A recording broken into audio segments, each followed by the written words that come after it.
Somebody asked me the other day how I do these, how I use the GyroCut, and I do recommend getting the GyroCut and not the cheap version. And you can certainly try the cheap version, but I don't think they're going to hold up as well.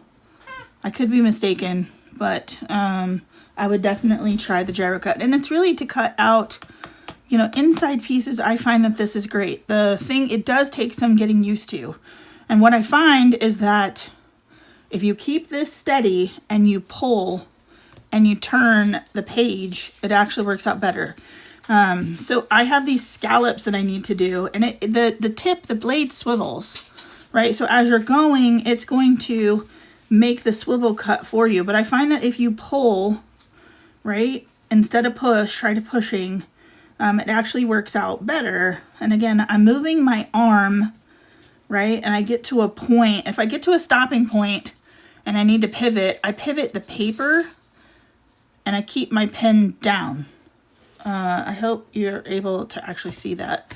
I try to keep the pen down and pivot, but I'm pulling, not pushing, because I find that pulling works out a lot better and you're less likely to tear your paper.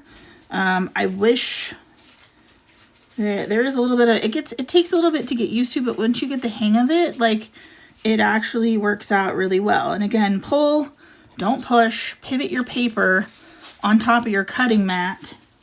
And some of these fine, intricate details, you know, are difficult, especially little teeny tiny areas, you know, such as that. You might wrinkle the page a little bit, but overall, I don't know where I left off at. You can kind of feel where you left off at, and it'll jump back in that channel. This little tiny fiddly stuff that you want to cut out works out really well.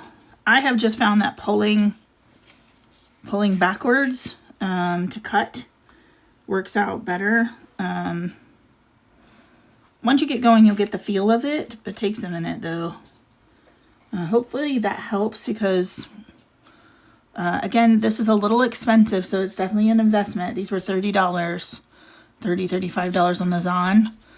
They do have a cheap version of something similar on here, but I don't know that it works as well because I have not bought the cheap version. I have bought pin versions of this type of thing, and I'm telling, they were garbage. The tip fell out in no time and things like that. So I have had no problems with this. The little tip has not dulled at all, and I use it quite frequently. You can, I think, actually, I don't know that you're able to take these out and replace them, but definitely worth the investment to be able to cut into these little tiny itty bitty pieces that you want to cut out and trim out of your designs.